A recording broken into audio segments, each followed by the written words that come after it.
Ang hangin sa Hacienda de Amor Eterno ay may dalang halimuyak ng puting rosas at sampagita. Bawat sulok ng malawak na hardin ay pinalamutian ng mga kumikinang na ilaw na animoy mga bituing nahulog mula sa langit. Para kay Hiraya Alcantara, ang lahat ay perpekto. Higit pa sa perpekto, ito ay isang panaginip na nagkatotoo. Habang dahan-dahan siyang naglalakad sa puting alpombra patungo sa altar, suot ang kanyang mamahaling traje de boda na dinisenyo pa sa Paris, ramdam niya ang daan-daang pares ng mga matang nakatitig sa kanya. Mga matang puno ng paghanga, ng inggit, ng respeto, ito na iyon. Ito na ang buhay na pinaghirapan niyang buuin mula sa abo ng isang mapait na kahapon. Sa bawat hakbang, naririnig niya ang marahang pagtugtog ng bayolin, isang himig na lalong nagpapatibay sa nararamdaman niyang tagumpay. Nakatakas na ako, bulong niya sa sarili. Nakatakas na siya sa kahirapan, sa kahihiyan, sa pangalang minsan niyang kinamuhian. Sa dulo ng kanyang lalakaran ay naghihintay si Angelo Montemayor, ang kanyang mapapangasawa. Isang lalaking ubod ng kisig sa suot nitong puting tuxedo, isang lalaking nagmula sa isa sa mga pinakamayamang pamilya sa bansa. Ngumiti ito sa kanya, isang ngiting nangangako ng isang kinabukasang puno ng karangyaan at katiwasayan. Ito na ang dulo ng lahat ng paghihirap. Sabi muli ng isip ni Hiraya, wala nang babalikan pa. Ang Hiraya na laging takot, ang Hiraya na laging nahihiya, ay matagal nang namatay at inilibing. Ang kaharap nila ngayon ay si Hiraya Alcantara, ang babaeng may perpektong buhay. Nang sa wakas ay marating niya ang altar, marahan siyang inalalayan ni Angelo. Hinawakan nito ang kanyang kamay, isang hawak na dapat sana'y magbibigay sa kanya ng kapanatagan. Ngunit may kakaibang lamig siyang naramdaman. "You look like a queen, my love," bulong ni Angelo, sapat lang para marinig niya. "And this entire hacienda is your kingdom." Ngumiti si Hiraya. Iyon ang mga salitang gusto niyang marinig. Mga salitang nagpapatunay na tama ang lahat ng kanyang naging desisyon. Nagsimula na ang seremonya. Ang pari ay nagsasalita ng mga salita tungkol sa pag-ibig at pag-iisang dibdib. Ngunit ang isip ni Hiraya ay lumilipad. Tumingin siya sa paligid, sa mga mukha ng mga sosyal, mga politiko, mga kilalang negosyante. Lahat sila ay narito upang saksihan ang kanyang pag-akyat sa tuktok ng lipunan. Ngunit sa gitna ng kanyang pagmumuni-muni, isang kaguluhan sa bandang likuran ng mga bisita ang pumukaw sa kanyang pansin. May ilang mga ulo na lumingon, may mga mahihinang bulungan. Kumunot ang noo ni Hiraya, pilit inaaninag kung ano ang nangyayari. At doon, nakatayo sa may pasukan sa dulo ng mahabang alpombra, ay isang figura ng isang lalaki. Hindi ito bisita. Imposible. Ang suot nito ay di isang kupasing polo shirt at pantalong maong na halatang lumana. Ang sapatos nito ay may putik pa sa gilid. Ang buhok nitong may mga puti na ay magulo at ang balat nito ay sunog sa araw. Isang ordinaryong manggagawa na naligaw sa isang kasalan ng mga milyonaryo. Nanlamig ang buo niyang katawan. Ang ngiti sa kanyang mga labi ay unti-unting naglaho na parang isang bulaklak na biglang nalanta. Ang pintig ng kanyang puso ay biglang bumilis, hindi dahil sa kilig, kundi dahil sa isang pamilyar na takot na matagal na niyang ibinaon sa limot. Ang mga mata ng lalaki, ang mga matang iyon, kahit malayo, ay kilalang kilala niya. Mga matang puno ng lungkot, ng pagsisisi at ng isang pagmamahal na minsan na niyang itinuring na sumpa. Hindi, hindi maaari. Pilit niyang iwinaksi ang imahe, isang pagkakamali lamang, isang ilusyon na bunga ng kanyang kaba. Ngunit ang lalaki ay nagsimulang humakbang, dahan-dahan, papasok sa pasilyo. Walang pumipigil sa kanya. Ang lahat ay tila natigilan, nagtataka kung sino ang pangahas na estranghero. Si Angelo, na napansin ang pagbabago sa kanyang ekspresyon, ay lumingon din. Nakita niya ang pagkunot ng noo nito at ang bahagyang pag-igting ng panga. Bawat hakbang ng lalaki ay parang isang dagok sa dibdib ni Hiraya. Bawat hakbang ay nagpapaguho sa perpektong mundo na kanyang itinayo. Bawat hakbang ay naglalapit sa kanya sa bangungot na akala niya ay tuluyan na niyang tinakasan. Huminto ang lalaki mga ilang metro mula sa kinatatayuan nila. Ang buong simbahan ay nabalot ng isang nakabibinging katahimikan. Maging ang pari ay natigil sa pagsasalita. Sa gitna ng katahimikang iyon, isang tinig ang bumasag sa lahat. Isang tinig na garalgal, nanginginig, ngunit sapat ang lakas upang marinig ng lahat. Hiraya, anak. Ang dalawang salitang iyon, Hiraya, anak, ay parang isang malakas na kulog na yumanig sa perpektong mundo ni Hiraya. Tila huminto ang pag-ikot ng lahat. Ang marahang himig ng violin ay biglang naputol.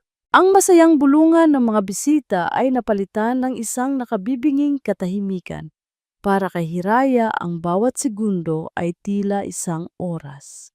Naramdaman niya ang pag-atras ng dugo mula sa kanyang mukha at ang init sa kanyang paligid ay biglang naging isang nanunuot na lamig. Ang magarbong traje de boda na suot niya, na kanina lang ay simbolo ng kanyang tagumpay, ay bigla niyang naramdamang parang isang mabigat na kulungan. Isang daang tanong, isang daang takot ang sabay-sabay na sumabog sa kanyang isipan. Bakit? Bakit ngayon? Paano niya nalaman? Ang lahat ng matang kanina lang ay puno ng paghanga sa kanya ay ngayoy nakatuon sa kanya ng may pagtataka at pag-usisa. Ang mga ngiti ay naging mga tandang pananong, at sa mga matang iyon, nakikita ni Hiraya ang simula ng paghuhusga, ang pinakakinatatakutan niya sa lahat. Nagsimulang umugong ang mga bulungan, mahina sa simula na parang mga bubuyog, hanggang sa unti-unti itong lumakas. Sino yun? Kamag-anak daw ni Hiraya? Imposible. Hindi ganyan ang mga panauhin ng mga Montemayor. Ang bawat salita ay parang karayom na tumutusok sa kanyang balat. Naramdaman niya ang paghigpit ng hawak ni Angelo sa kanyang kamay. Hindi ito isang hawak ng pag-aalalay, kundi isang hawak na nagbababala. Hiraya, dinig niyang bulong ni Angelo, at sa boses nito ay wala na ang tamis na narinig niya kanina lang. Napalitan iyon ng isang matigas at nagtatanong na tono. Sino yan? Anong kalokohan ito? Ang tanong ni Angelo ang gumising sa kanya mula sa pagkatulala. Ang tanong nito ang nagpaalala sa kanya kung ano ang nakataya. Ang pangalan ng mga Montemayor, ang kasal, ang buong buhay na pinangarap niya. Lumingon siya sa lalaking tumawag sa kanya. Ang kanyang ama, si Lino Rosario. Nakita niya ang pag-asa sa mga mata nito, isang kinang na matagal na niyang hindi nakikita. Nakita niya ang panginginig ng mga labi nito habang naghihintay ito sa kanyang sagot. At sa isang saglit, sa isang iglap, bumalik ang lahat ng alaala. Ang mga gabing sinasamahan siya nito sa paggawa ng takdang aralin bago ito nalulong sa bisyo, ang mga ngiti nito bago ito nilamon ng alak at sugal, ang pagmamahal nito bago ito naging isang estranghero sa sarili niyang bahay. Ngunit ang mga alaalang iyon ay mabilis na natabunan ng mas matingkad na mga larawan. Ang kahihiyan, ang mga utang, ang mga masasakit na salita mula sa mga kapitbahay, ang mga pangakong laging napapako. Tumingin siya muli kay Angelo. Nakita niya sa mukha nito ang pagkadismaya, ang unti-unting pag-usbong ng galit at pandidiri. At sa sandaling iyon, alam na ni Hiraya kung ano ang kailangan niyang gawin. Kailangan niyang pumili.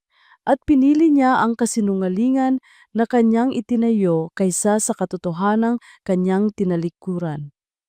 Humugot siya ng isang malalim na hininga, isang hininingang tila sumasakal sa kanya. Tinipon niya ang lahat ng natitirang lakas sa kanyang katawan.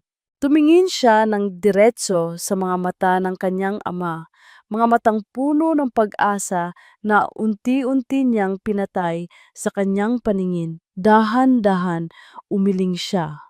Isang iling na pilit, isang iling na parang bumibiyak sa kanyang kaluluwa, at pagkatapos ay lumabas ang mga salita sa kanyang bibig, malamig at walang emosyon na parang lason. Hindi ko siya kilala. Ang apat na salitang iyon ay tumama sa kanyang ama na parang isang malakas na sampal. Nakita ni Hiraya ang biglaang pagkawala ng kinang sa mga mata nito, ang pagbagsak ng mga balikat nito na para bang isang hindi nakikitang bigat ang biglang ipinatong dito. Ang pag-asa ay naging purong sakit. Nakahinga ng maluwag si Angelo. Agad na bumalik ang kumpiyansa sa tindig nito. Inayos nito ang kanyang tuxedo at mas hinigpitan pa ang pagkakaakbay sa kanya na para bang pinoprotektahan siya mula sa isang masamang loob.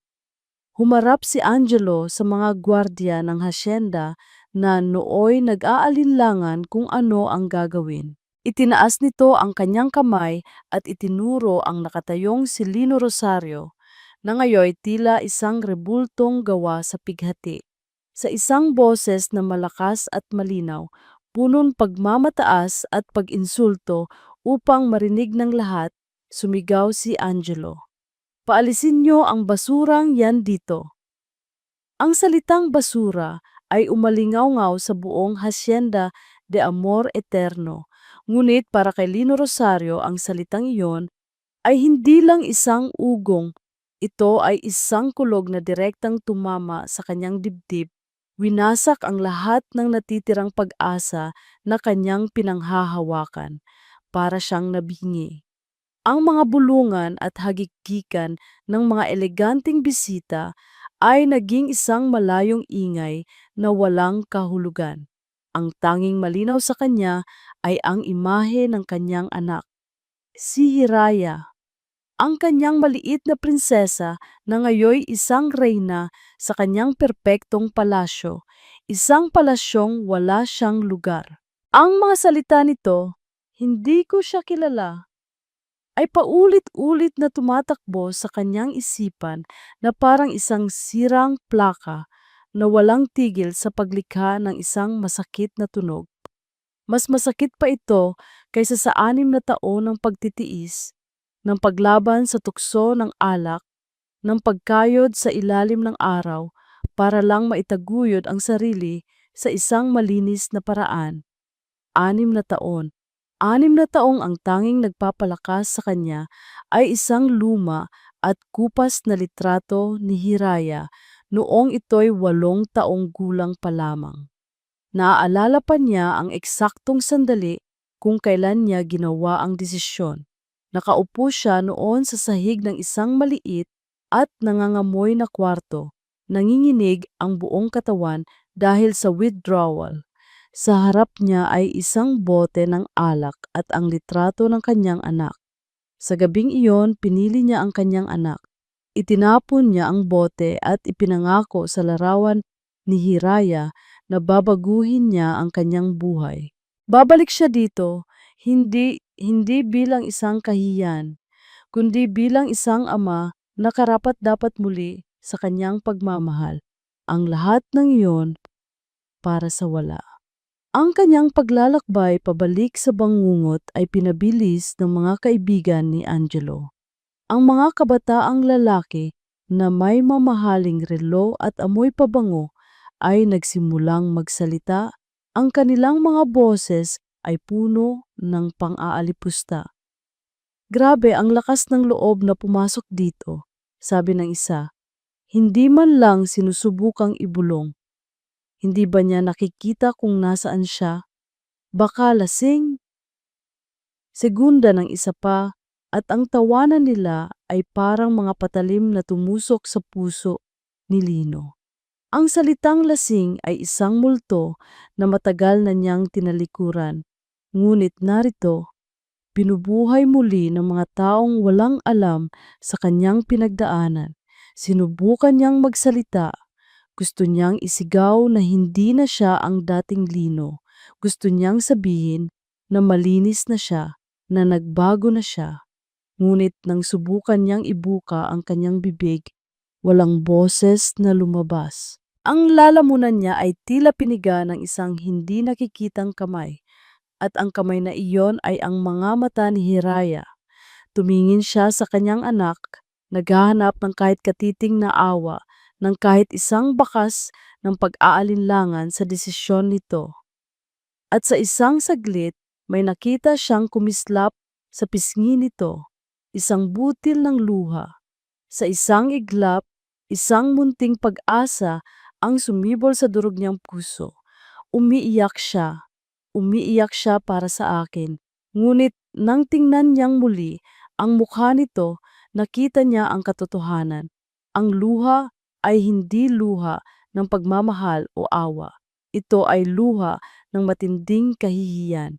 Ang paraan ng pagtingin nito sa kanya, hindi bilang isang ama, kundi bilang isang mantsa sa kanyang perpektong araw, isang problema na kailangang mawala. Iyon ang tuluyang pumatay sa kanyang espiritu. Mas gugustuhin pa niyang sampalin siya nito, sigawan o sumbatan. Tatanggapin niya ang lahat ng iyon. Ngunit ang malamig na pagtatakwil na ito, ang tingin na nagsasabing isa siyang basura, iyon ay isang sakit na hindi niya kayang ilarawan. Dalawang unipormadong gwardiya ang lumapit sa kanya. Ang kanilang mga mukha ay walang emosyon. Ang isa ay marahang humawak sa isang braso niya, ang isa naman sa kabila. Hindi na siya pumalag. Wala nang natitirang lakas para lumaban. Para saan pa? Ang taong pinag-aalayan niya ng lahat ng kanyang lakas ay siya mismong nagtulak sa kanya palayo. Habang hinihila siya papalabas, papalayo sa altar, papalayo sa kanyang anak, hindi niya mapigilang lumingon sa huling pagkakataon. Nahuli niya ang mga mata ni Hiraya. Ngunit sa pagkakataong ito, mabilis itong umiwas ng tingin na parang hindi nito kayang tagalan ang itsura niya. Iyon na iyon, ang huling pako sa kanyang kabaong. Isang mabigat na buntong hininga ang kumawala mula sa kanyang dibdib kasama ang lahat ng pangarap na binuo niya sa loob ng 6 na taon. Tumigil siya sa paglaban sa mga gwardiya. Kusang loob na siyang naglakad, tinatanggap ang kanyang pagkatalo. Bawat hakbang palayo ay isang hakbang pabalik sa kadiliman. At sa bawat hakbang, nararamdaman niyang muling nabubuo ang pader sa pagitan nila ng kanyang anak. Isang pader na sa pagkakataong ito ay baka hindi na niya kayang tibagin kailanman. 5 hakbang, 4, 3. Papalapit na si Lino sa malaking pinto ng hasyenda, ang hangganan sa pagitan ng perpektong mundo ng kanyang anak at ng miserableng katotohanan ng kanyang buhay. Ang bawat hakbang ay parang paghakbang sa isang libingan, ang libingan ng kanyang mga pangarap. Narinig na niya sa kanyang likuran ang pag-ubo ng pari, isang senyales na handa na itong ipagpatuloy ang seremonya. na handa na ang lahat na kalimutan ang nangyaring sagabal. Kalimutan. Ganoon lang kadali. Kalimutan na para siyang isang basurang itinapon. Nang halos abot kamay na niya ang pinto, may naramdaman siyang pamilyar sa ilalim ng kanyang sapatos na may putik. Ang pagkakalapat ng mga batong marmol. Ang disenyo. Naalala niya ang pagod at puyat niya sa pagguhit ng plano para sa sahig na ito, kung paano niya pinangarap na balang araw ay dito rin maglalakad si Hiraya sa araw ng kasal nito. Pero sa panaginip niya, magkahawak kamay sila. Ibinibigay niya ang kanyang anak sa isang lalaking karapat-dapat. Hindi sa ganito, hindi sa isang sirko ng pagkukunwari. At sa pag-iisip na iyon, isang alaala ang biglang sumiklab sa kanyang isipan. Matingkad at malinaw na parang kahapon lang nangyari. Si Hiraya, 6 na taong gulang, umiyak sa ilalim ng isang puno ng mangga dahil itinulak siya ng isang batang kalaro. Binuhat niya ito, pinunasan ang mga luha nito at hinalikan ang nagasgas nitong tuhod. Tatay, bakit po sila masama? Tanong ng munting si Hiraya, ang boses ay basag sa pag-iyak. Hinaplos niya ang buhok nito at sinabing, "Huwag kang mag-alala, prinsesa ko. Hinding-hindi kita pababayaan. Kahit anong mangyari, poprotektahan ka ni tatay." Poprotektahan ka ni tatay. Ang pangakong iyon na matagal nang natabunan ng alak at pagsisisi ay biglang bumalik ng may lakas ng isang bagyo. At sa isang iglap, napagtanto ni Lino ang isang masakit na katotohanan. Sa kanyang pananahimik, sa kanyang pagtanggap sa pagkatalo, pinababayaan niya ang kanyang anak. Hinahayaan niya itong makasal sa isang lalaking ang tanging alam gawin ay manginsulto at manghusga. Hinahayaan niya itong mabulid sa isang buhay na binuo sa kasinungalingan. Hindi! Hindi niya papayagan. Bigla siyang huminto.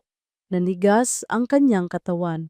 Naramdaman niya ang paghila ng mga gwardiya, ngunit sa pagkakataong ito, hindi na siya nagpatinag. "Ano ba, tay?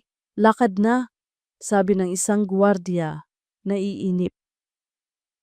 Ngunit hindi na si Lino ang kausap nila. Hindi na ang talunang matanda na puno ng kahihiyan. Ang kaharap nila ngayon ay isang ama. Dahan-dahan itinaas ni Lino ang kanyang ulo.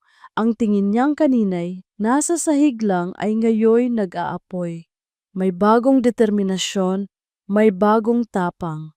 Hinawi niya ang mga kamay ng mga gwardyang nakahawak sa kanya. Hindi ito isang marahas na paggalaw, ngunit may bigat at awtoridad ito na ikinagulat ng dalawa. "Bitiwan ninyo ako," sabi niya. Ang kanyang boses sa unang pagkakataon sa araw na iyon ay buo at matatag. Nagkatinginan ang mga gwardya, naguguluhan, at sa kanilang pag-aalinlangan, tinalikuran na sila ni Lino. Hindi na siya lumingon pa sa pinto. Sa halip, humarap siyang muli sa altar sa daan-daang bisitang ngayoy muling natigilan sa kanyang pagbabalik. "Anong ginagawa ng damuhong yan?" Sigaw ng ama ni Angelo, tumatayo mula sa kanyang upuan. "Security! Kunin niyo na yan!" Ngunit hindi pinansin ni Lino ang mga sigaw. Ang kanyang mga mata ay nakatuon lamang sa isang bagay, ang maliit na entablado kung nasaan ang pari, ang mikropono. Naglakad siya pabalik. Bawat hakbang ay may bigat, may layunin.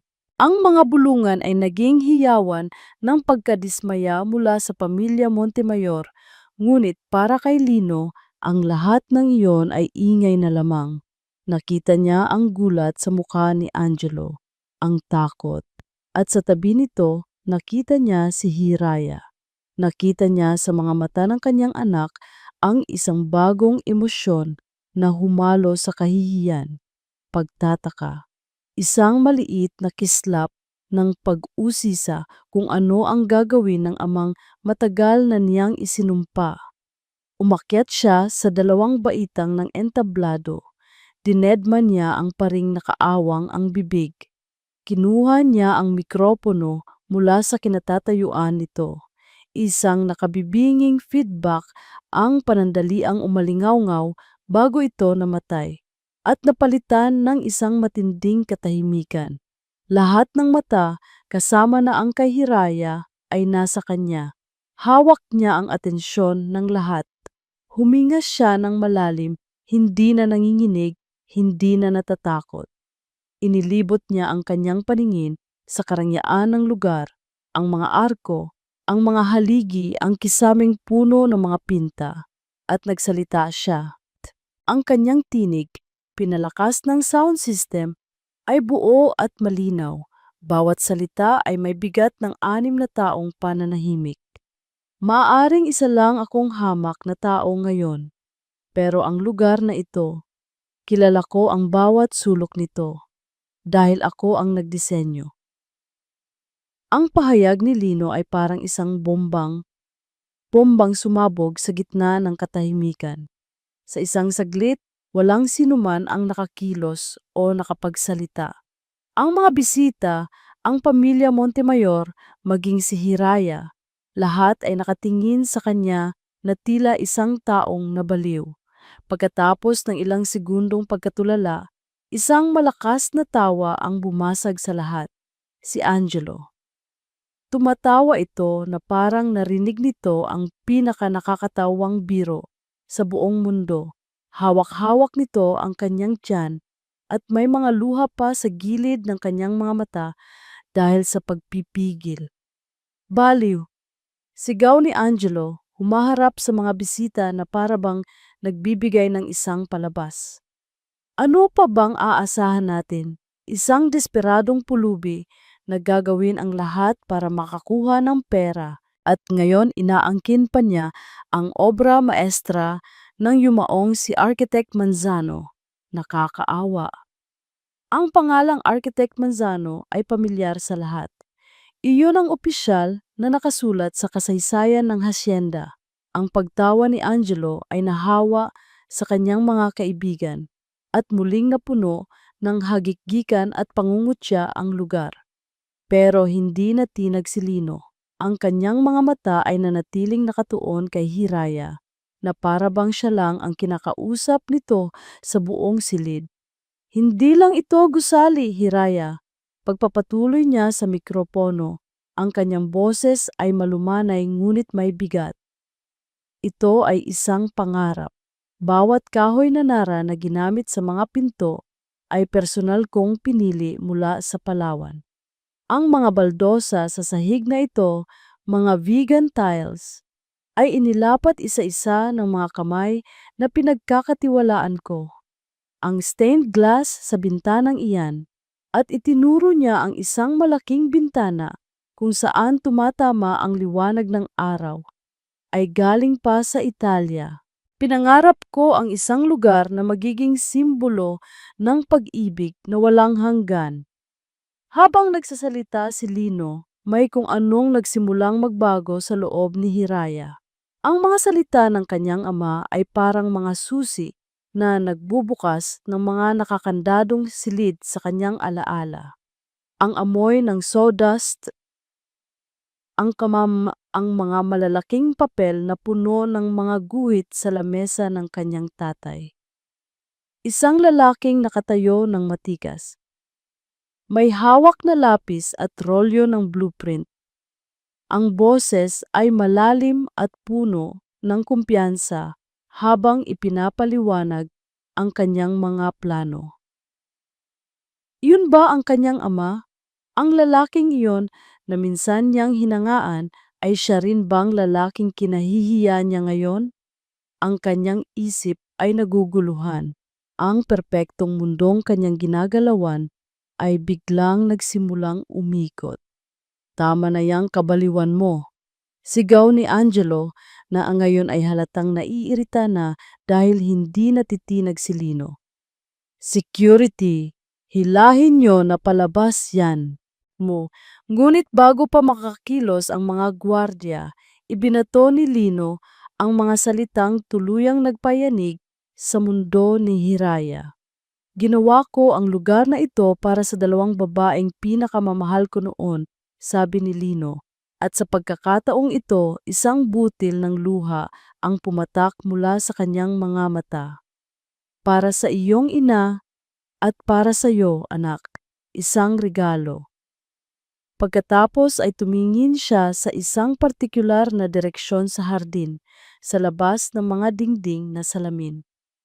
Sa likod ng fontaine sa hardin, pagpapatuloy ni Lino, ang kanyang boses ay tila isang gabay sa isang lihim na paglalakbay.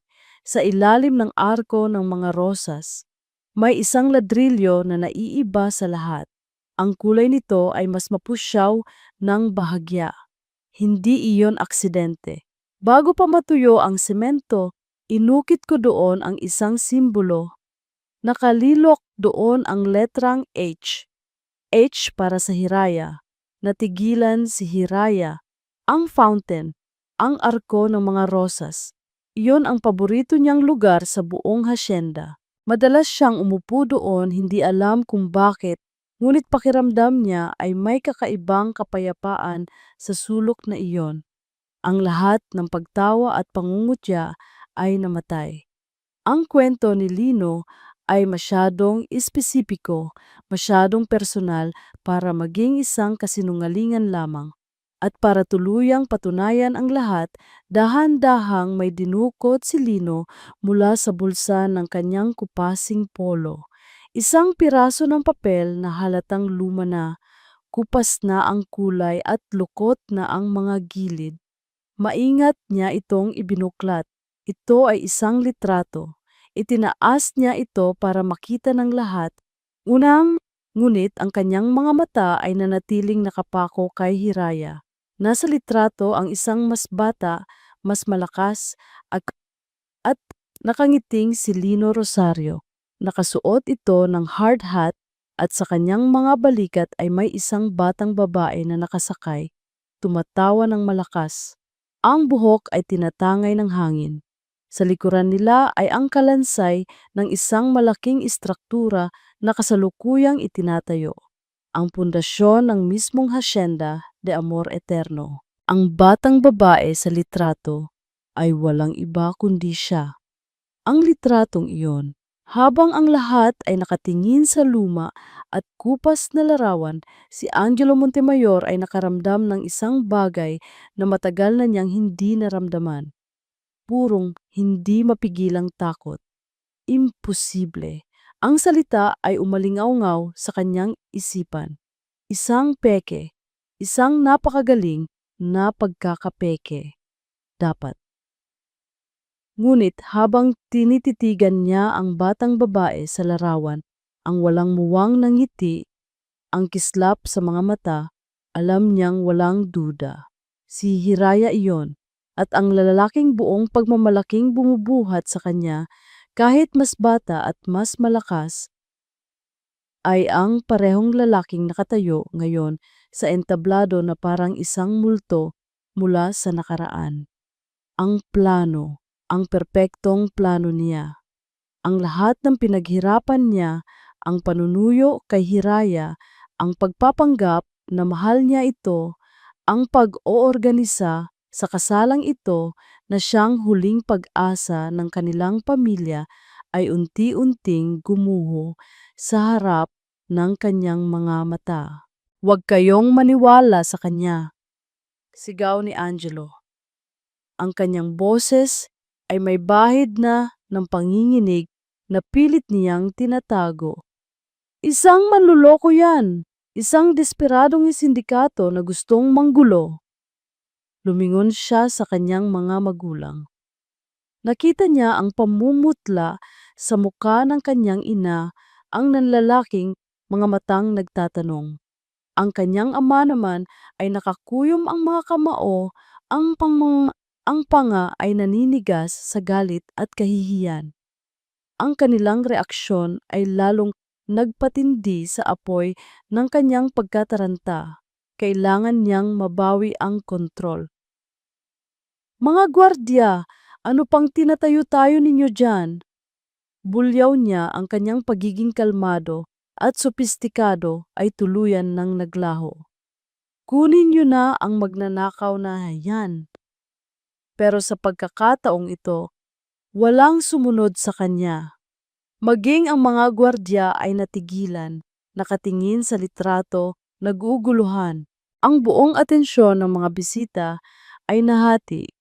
Ang ilan ay nakatingin kay Lino nang may pagtataka, ang iba naman ay nakatingin na sa kanya nang may bahid ng pagdududa. At sa gitna ng kaguluhang iyon, isang figura mula sa hanay ng mga pinakaimportanteng bisita ang dahan-dahang tumayo. Isang matandang lalaki, nakasuot ng eleganteng barong Tagalog, may hawak na tungkod na gawa sa kahoy na kamagong.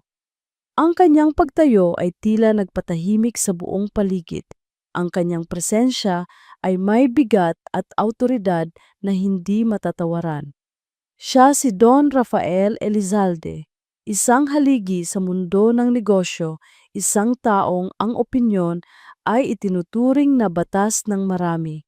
Hindi siya nagsalita. Dahan-dahan lang siyang naglakad, tinutukod ang kanyang baston sa marmol na sahig. Ang bawat tunog ng tukod ay parang pagpukpok ng martilyo ng isang hukom. Ang mga bisita ay nagsitabihan upang bigyan siya ng daan. Nilampasan niya ang pamilya Montemayor na parang hindi sila nakita.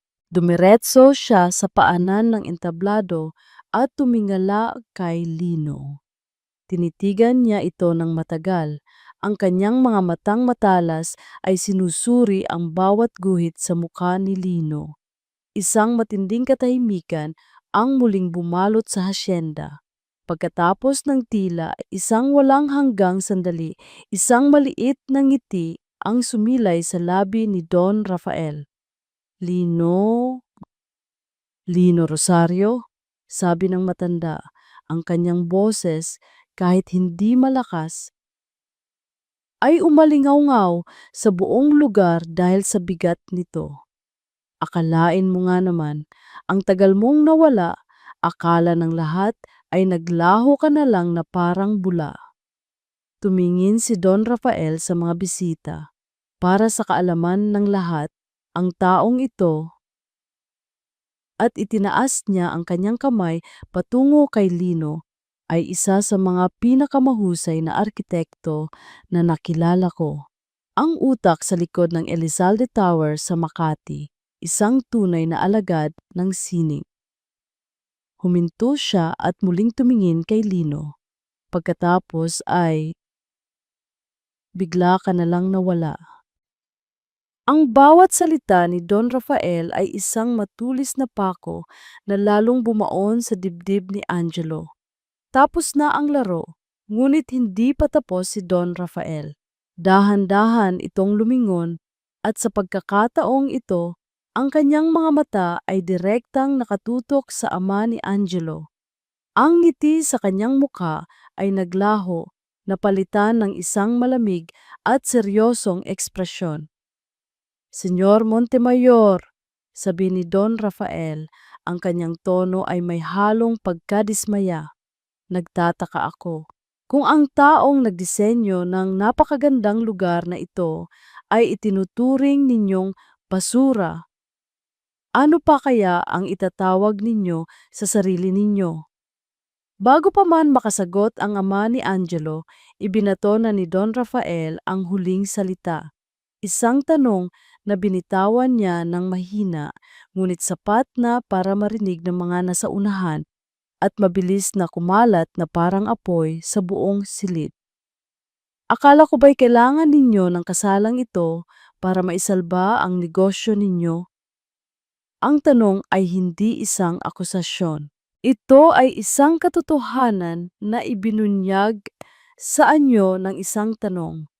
At sa isang iglap, ang lahat ay nagbago. Ang mga mata ng mga tao ay hindi na nakatingin kay Lino. Ang mga bulungan ay hindi na tungkol sa kanya.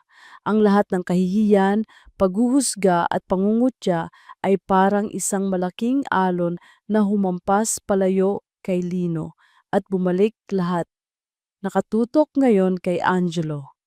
Kung ang mga salita ni Don Rafael ay isang tanong, ang sagot ay ang nakabibinging katahimikan ng mga Montemayor. Para kay Hiraya, ang katahimikang iyon ay mas malakas pa sa isang pag-amin. Kailangan ninyo ng kasalang ito para maisalba ang negosyo ninyo. Ang tanong ay parang isang matalim na balaraw na sumaksak sa bula ng perpektong panaginip na kanyang ginagalawan. At sa isang iglap, ang bula ay pumutok. Ang lahat ng kulay at kinang ay biglang naglaho at ang natira na lang ay ang malamig, mapait at hubad na katotohanan. Tumingin siya kay Angelo, ang lalaking ilang sandali lang ang nakalipas ay tinitingnan niya bilang kanyang tagapagligtas, ang kanyang prinsipe. Ngunit ngayon, wala na siyang makitang prinsipe. Ang nakikita niya ay isang desperadong estranghero. Ang matamis na ngiti nito ay isa na ngayong mapanuksong ngisi. Ang mga pangako nito ng isang marangyang kinabukasan ay isa na ngayong kasunduang negosyo. Ang kasal na ito, ang mamahaling sing-sing, ang hasyenda. Hindi ito simbolo ng pag-ibig, isa itong transaksyon at siya ang produkto, isang alon ng matinding pagkasuklam ang biglang bumalot sa kanya. Pagkasuklam hindi lang para kay Angelo, kundi para sa sarili niya. Biglang umalingaw-ngaw sa kanyang isipan ang mga salitang binitawan ni Angelo kanina. Paalisin niyo ang basurang yan dito. Noong una, ang mga salitang iyon ay nagdulot sa kanya ng isang lihim na ginhawa. Isang maruming pag-asa na matatapos na ang bangungot. Ngunit ngayon, ang mga salita ay parang lason na kumakalat sa kanyang pandinig. Ang boses ni Angelo na dati musika sa kanya ay isa na ngayong ingay ng isang huwad, ang kanyang ama. Lumingon siya sa entablado. Nakita niya ang kanyang ama na nakatayo pa rin doon, hawak ang lumang litrato. Hindi na siya ang lasinggero at sugarol na kinamuhian niya. Ang nakikita niya ngayon ay ang lalaki sa litrato. Isang ama, isang arkitekto, isang henyo na bumuo ng isang pangarap mula sa lupa. Isang taong nagkamali, oo, ngunit bumangon. Isang taong naglakbay ng malayo, tiniis ang 6 na taon ng paghihirap para lang makarating dito at masilayan siya. At ano ang isinukli niya? Pagtataboy. Kahihiyan, mga salitang mas masakit pa sa sampal. Ang mga alaala na pilit niyang ibinaon sa pinakamalalim na hukay ng kanyang isipan ay biglang nagsiahon. Ang kanyang ama, pagod mula sa trabaho, pero uupo pa rin sa tabi niya para tulungan siya sa kanyang mga guhit sa art class. Itinuturo sa kanya ang tungkol sa linya at perspektibo. Ang kanyang ama, ibinibili siya ng paborito niyang sorbetes kahit na halatang kapos sila sa pera. Tinitiyak na ang ngiti niya ay mas matamis kaysa sa anumang problemang dinadala nito. Ang kanyang ama, ipinagtatanggol siya mula sa mga batang nanunukso sa kanya sa eskwelahan.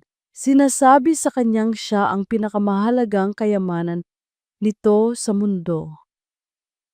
Ang mga sakripisyong iyon, ang mga pagmamahal na iyon, paano niya nagawang kalimutan ang lahat? Paano niya nagawang ipagpalit ang isang tunay na yaman para sa isang kumikinang na kasinungalingan? Ang mga luha ay muling nagsimulang mamuo sa kanyang mga mata. ngunit hindi na ito ang luha ng kahihiyan na para sa kanyang sarili. Ang mga luhang ito ay para sa kanyang ama. Bawat patak ay isang pagsisisi. Bawat patak ay isang paghingi ng tawad na hindi niya masabi. Bawat patak ay dahil sa pagkasuklam niya sa taong nakikita niya sa salamin. Ang babaeng handang itakwil ang sariling dugo para sa isang pekeng korona. Ang bigat ng kanyang traje de boda ay tila 100 beses na bumigat. Ang belo na tumatakip sa kanyang muka ay parang isang rehas na kumukulong sa kanya. Hindi na niya kaya. Hindi na niya kayang manatili sa altar na ito. Sa tabi ng lalaking ito, sa gitna ng kasinungalingang ito, kailangan niyang gumalaw, kailangan niyang makaalis. At sa gitna ng pagkabigla ng lahat, habang ang buong atensyon ay nakatuon pa rin sa tensyon sa pagitan ni Don Rafael at ng mga Montemayor, ginawa ni Hiraya ang isang bagay na walang sino man ang inaasahan. Itinaas niya ang kanyang mga kamay at dahan-dahan hinawakan niya ang laylayan ng kanyang puting belo. At sa isang marahan ngunit desididong galaw, itinaas niya ito, inilalantad ang kanyang mukhang basang-basa sa luha at puno ng pagsisisi. Pagkatapos, humakbang siya. Isang hakbang palayo kay Angelo. Isang hakbang pabababa mula sa entablado ng kasinungalingan. Isang hakbang patungo sa kanyang ama. Ang bawat sentimetro ng espasyo na nilalakad ni Hiraya palayo sa altar ay parang 1 kilometro ng kalayaan. Ang bawat hakbang niya ay isang pagputol sa kadenang matagal nang gumagapos sa kanya, ang kadena ng pagkukunwari. Naririnig niya ang mga nagulat na bulungan, ang mga mahihinang gasp ng mga bisita. Nakikita niya sa gilid ng kanyang mga mata ang pagkabigla sa mukha ng mga magulang ni Angelo. Ngunit wala siyang pakialam. Sa unang pagkakataon sa loob ng maraming taon, hindi na mahalaga sa kanya ang iniisip ng ibang tao. Ang tanging mahalaga ay ang lalaking nakatayo sa entablado, ang kanyang ama, na unti-unting lumalapit sa bawat hakbang niya. Nakita niya ang pagbabago sa ekspresyon nito. Mula sa pagkabigla, napalitan ito ng isang nanginginig na pag-asa. Ngunit bago pa niya marating ang paanan ng entablado, isang malakas na kamay ang biglang humablot sa kanyang braso, pinipigilan siya sa kanyang paglakad. Hiraya! Ang boses ni Angelo, malamig at puno ng pagbabanta. Humarap si Hiraya sa kanya. Ang pagkakahawak ni Angelo sa kanyang braso ay mahigpit, masakit, na parang isang posas na bakal. Hindi ito ang hawak ng isang nagmamahal na nobyo. Ito ang hawak ng isang negosyanteng ayaw malugi. Saan ka pupunta? Tanong ni Angelo. Ang bawat salita ay mababa at nagbabaga sa galit. Ano tong sa tingin mo ang ginagawa mo? Huwag mong sirain ang lahat. Ang lahat. Para kay Angelo, ang lahat ay ang pera, ang koneksyon, ang imahe. Ngayon ay malinaw na sa kanya. Tinitigan ni Hiraya ang mga mata ni Angelo. Dati ang nakikita niya rito ay kinang, pangako at paghanga. Ngayon, wala na siyang makitang anuman kundi takot. Takot na mawala ang lahat ng ito, at sa ilalim ng takot na iyon, mayroong isang bagay na mas masahol pa, kalkulasyon. Kinakalkula nito ang bawat galaw, bawat salita, para maisalba ang sitwasyon, para maibalik ang kontrol. Walang pag-ibig, walang pag-aalala para sa kanya. Tanging pag-aalala para sa sarili nito. Angelo, tapos na. Sabi ni Hiraya, ang boses niya ay pagod ngunit matatag. Anong tapos na? Giit ni Angelo, mas humihigpit ang hawak. Hiraya, pakinggan mo ako, pakinggan mo ako. Ito ang pangarap natin, ang buhay na pinlano natin. Itatapon mo na lang ba ang lahat ng ito dahil sa isang matandang lasinggero?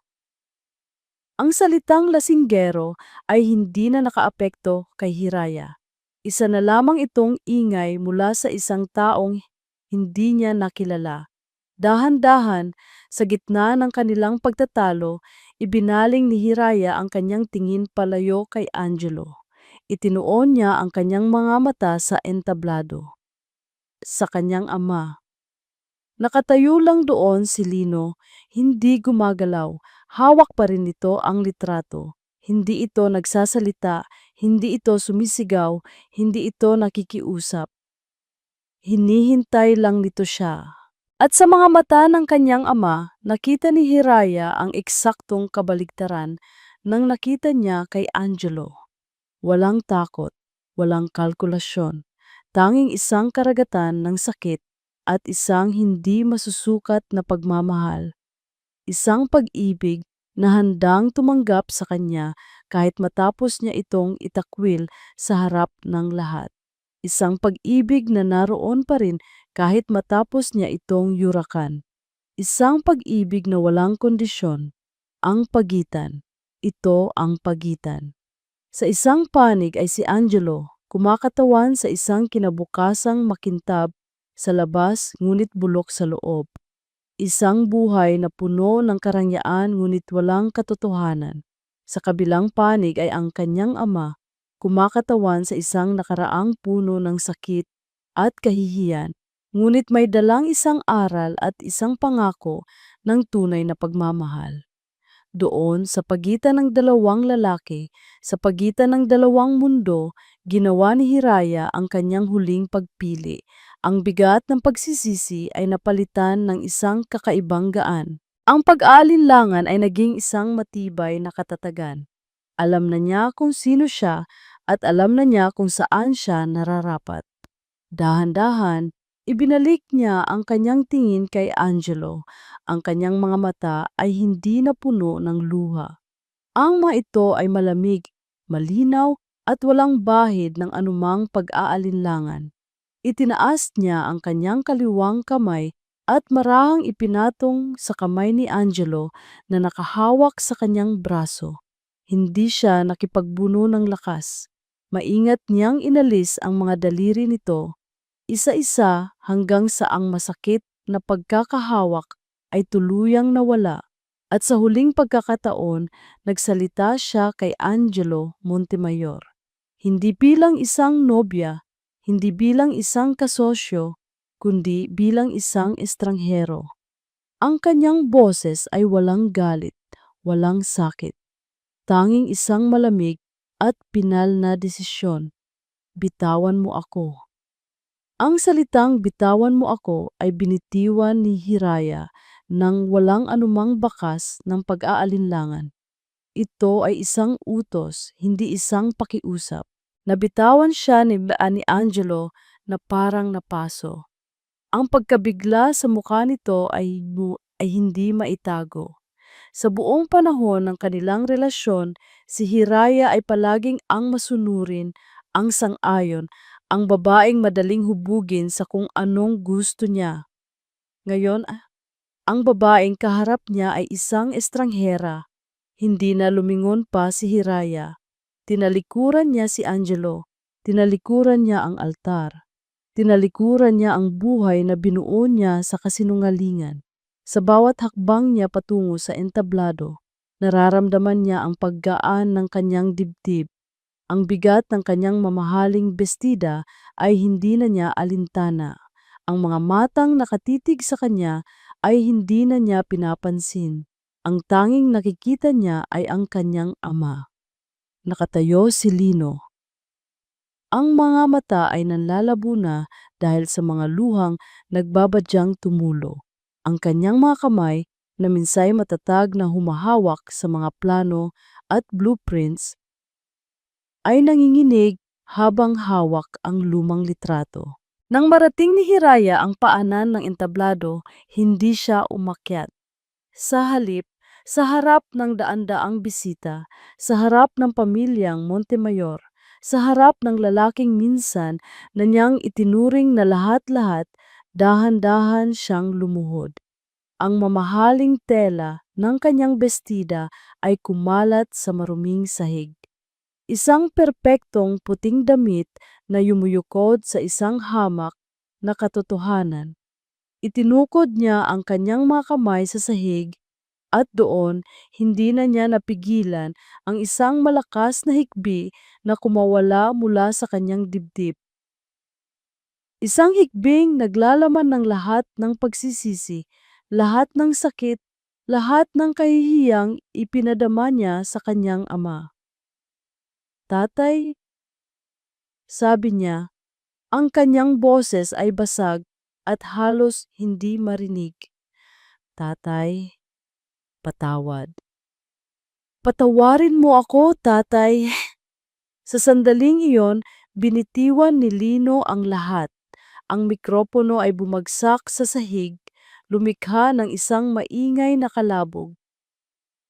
Ang lumang litrato ay lumipad mula sa kanyang kamay. Walang mas mahalaga pa. Mabilis siyang bumaba ng entablado at lumuhod din sa harap ng kanyang anak. Inangat niya ang mukha ni Hiraya gamit ang kanyang magaspang na mga palad.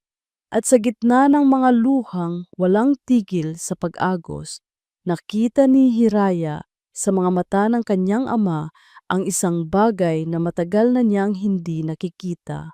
Isang bagay na hindi kayang bilhin ng kahit anong yaman sa mundo. Ang dalisay at walang kapantay na pagmamahal. Hindi na siya nagsalita. Niyakap niya ng mahigpit ang kanyang anak. At sa yakap na iyon, gumuho ang lahat ng pader na itinayo ni Hiraya. Naramdaman niya ang init ng pagmamahal ng isang ama na hindi kailanman nawala. Naamoy niya ang pamilyar na amoy ng araw at pawis, ang amoy ng dignidad at tapat na pagtatrabaho. Iyon ang yakap na matagal na niyang hinahanap-hanap. Ang yakap na pilit niyang kinalimutan. Isinubsob niya ang kanyang mukha sa balikat nito at umiyak ng umiyak, hinahayaang ang bawat luha ay hugasan ang lahat ng kasalanan at kasinungalingan. Ilang sandaling nanatili sila sa ganoong posisyon. Isang ama at isang anak muling nagkikita sa gitna ng mga durog na pangarap. Dahan-dahang tinulungan ni Lino na tumayo ang kanyang anak.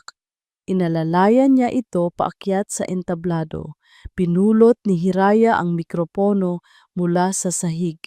Ang kanyang mga kamay ay nanginginig pa rin, ngunit ang kanyang mga mata ay mayroon ng bagong liwanag. Tumingin siya sa mga tao. Nakita niya ang pagkagapi sa mukha ng mga Montemayor. Nakita niya ang tahimik na pagtango ng pag-apruba mula kay Don Rafael. At nakita niya si Angelo, nakatayo pa rin doon. Ang muka ay isang maskara ng galit at hindi makapaniwalang pagkatalo. Tinitigan niya ito ng diretso at sa unang pagkakataon, wala na siyang naramdamang takot. Huminga siya ng malalim, hinigpitan ang hawak sa kamay ng kanyang ama na nasa tabi niya. Hinarap niya ang lahat. Handa na nang akuin ang kanyang katotohanan. Gaano man ito kapangit. Mayroon po akong kailangang aminin sa inyong lahat. Panimula niya ang kanyang boses. Kahit nanginginig pa, ay malinaw at buo. Ang kwento ng buhay ko ay isang kasinungalingan. Habang nakatayo si Lino sa tabi ni Hiraya, ang pakiramdam niya ay parang nasa gitna siya ng isang napakatahimik na bagyo. Ang mga bulungan ay tuluyang huminto. Ang mga naguhusgang tingin ay napalitan ng taimtim na pag-aabang. Ang tanging naririnig niya ay ang marahang panginginig sa boses ng kanyang anak at ang malakas na kabog ng sarili niyang dibdib. Naramdaman niya ang paghigpit ng hawak ni Hiraya sa kanyang kamay. Isang hawak na humihingi ng lakas at isang hawak na nagbibigay din ng lakas sa kanya. Ang lalaking ito, panimula ni Hiraya, ang kanyang mga mata ay matapang na nililibot ang buong lugar, ay ang aking ama, si Lino Rosario. Totoo po ang sinabi ni Don Rafael. Siya ay isang magaling na arkitekto. Isang alon ng paghanga ang naramdaman ni Lino, hindi para sa sarili, kundi para sa tapang ng kanyang anak na ipagmalaki siya. Ngunit ang buhay ay hindi perpekto.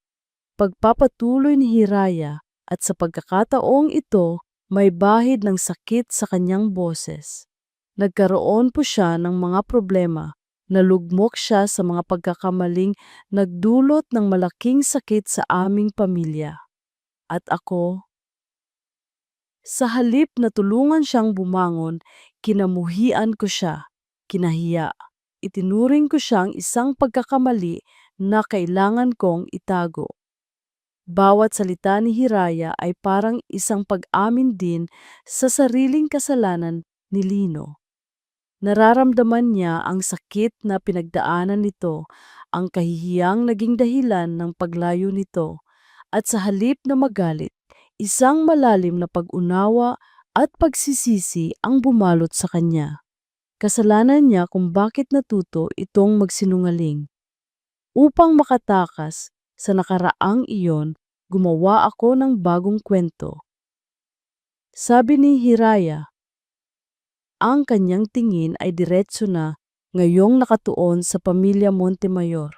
Sinabi ko sa lahat na lalila na ako. Ibinenta ko ang isang kasinungalingan para makuha ang isang buhay na akala ko ay perpekto. Nagsimulang magbago ang reaksyon ng mga tao. Ang pagtataka ay napalitan ng awa at simpatya. Nakita ni Lino ang ilang mga matatandang ginang na nagpupunas ng kanilang mga mata.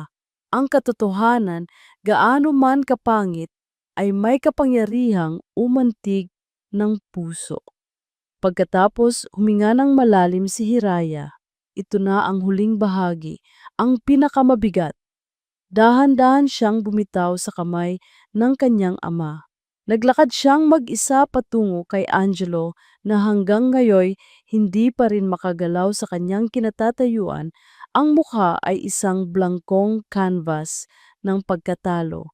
Huminto si Hiraya sa harap nito. Sa isang saglit, tinitigan lang niya ito. Pagkatapos, walang salitang namutawi, dahan-dahan niyang hinubad ang napakalaki at kumikinang na diamanteng singsing mula sa kanyang daliri. Ang simbolo ng lahat ng kanilang kasinungalingan. Inabot niya ito kay Angelo.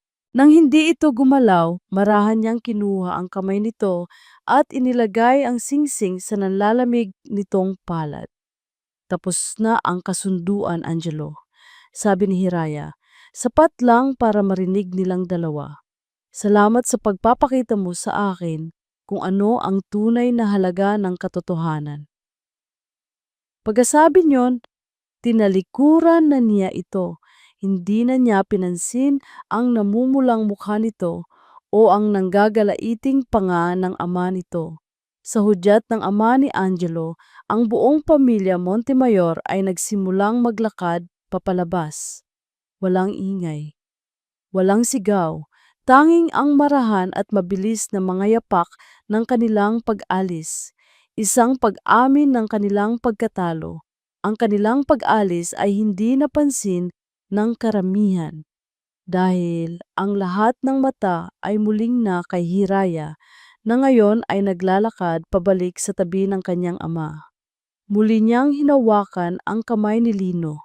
Mas mahigpit ngayon, mas matatag.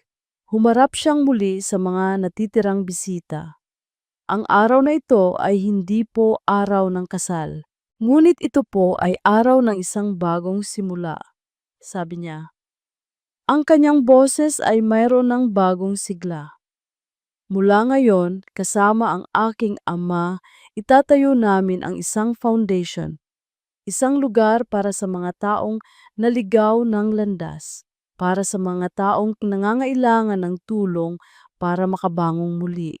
Tatawagin namin itong pangalawang pagkakataon.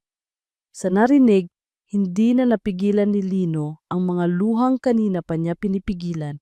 Ngunit hindi na ito luha ng sakit. Ito ay luha ng labis na kagalakan ng hindi masukat na pagmamalaki. Ang kanyang anak, ang kanyang Hiraya, hindi lang niya tinanggap ang kanyang nakaraan. Gagawin pa niya itong isang misyon para tulungan ang iba. Naramdaman ni Lino ang isang marahang tapik sa kanyang balikat. Si Don Rafael. Ngumiti ito sa kanya, isang ngiting puno ng respeto.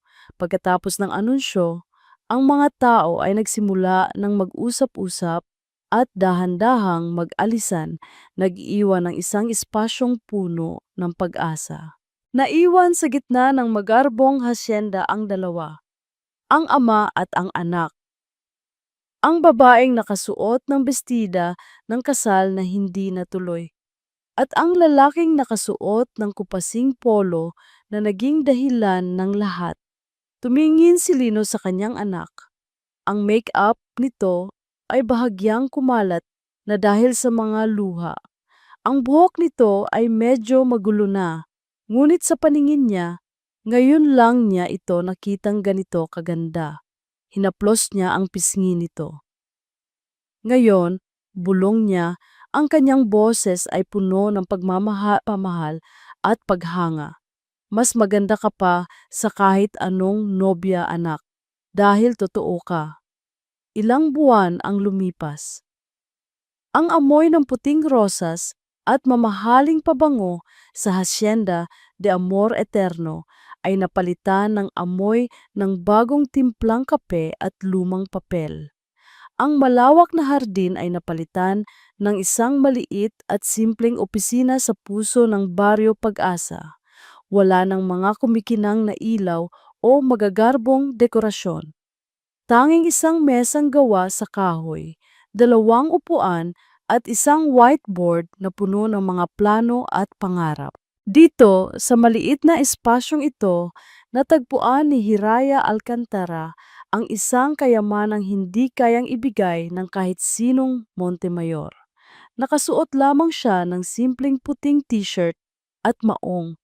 Ang buhok niya ay nakatali lang sa isang simpleng ponytail. Wala ng bakas ng babaeng naglalakad sa altar na tila isang reyna. Ngunit kung may isang bagay na mas naging maningning sa kanya, iyon ay ang kanyang ngiti. Isang ngiting hindi napilit, isang ngiting hindi na isang maskara, isang ngiting umaabot hanggang sa kanyang mga mata. Maraming salamat po, Ma'am Hiraya.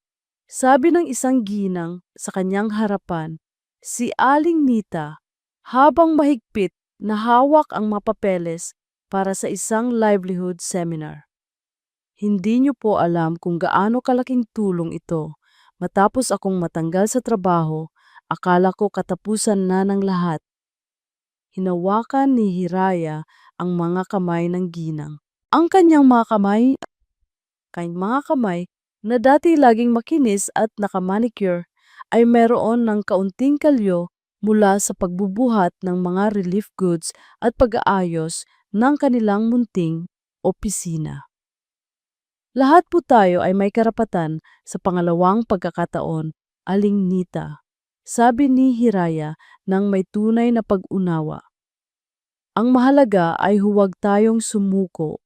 Nang makaalis na si Aling Nita, napabuntong hininga si Hiraya, isang buntong hininga ng kasiyahan, hindi ng pagod.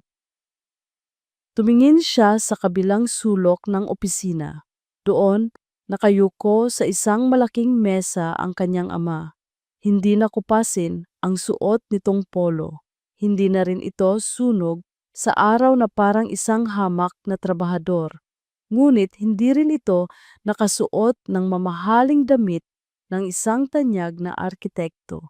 Isa lang siyang simpleng ama, asama-samba ginasang ni nakasalamin, seryosong-seryoso sa pagguhit sa isang malaking piraso ng papel. Hindi ito blueprint para sa isang mansyon o isang tore. Ito ay isang plano para sa pagkukumpuni ng mga bahay sa baryo na nasira ng nakaraang bagyo. Ginamit niya ang kanyang talento hindi para sa pera o katanyagan, kundi para sa pagtulong.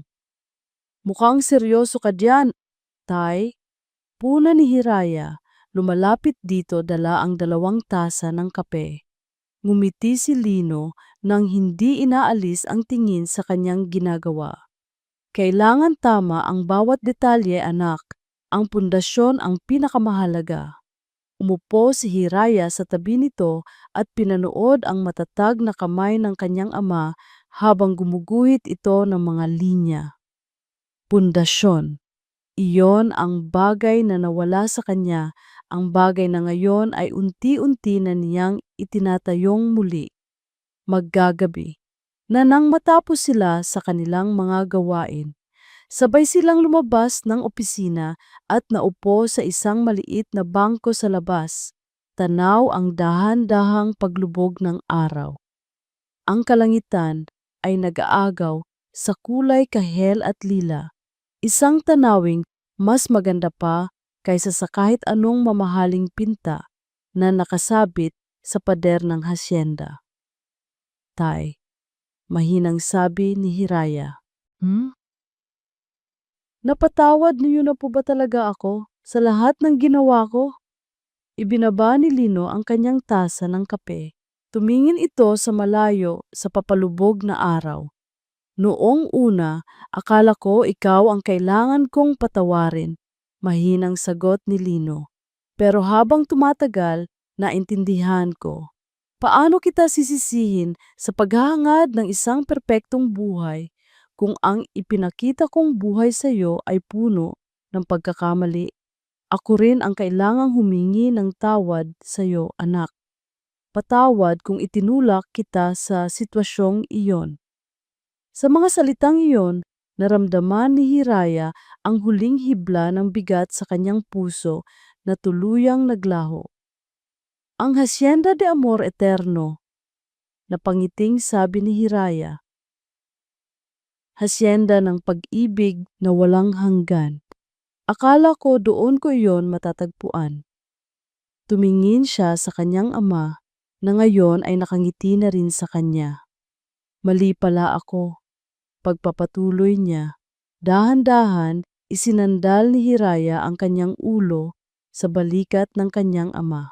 Ang balikat na dati tinakbuhan niya, ngayon ay ang kanlungan niya.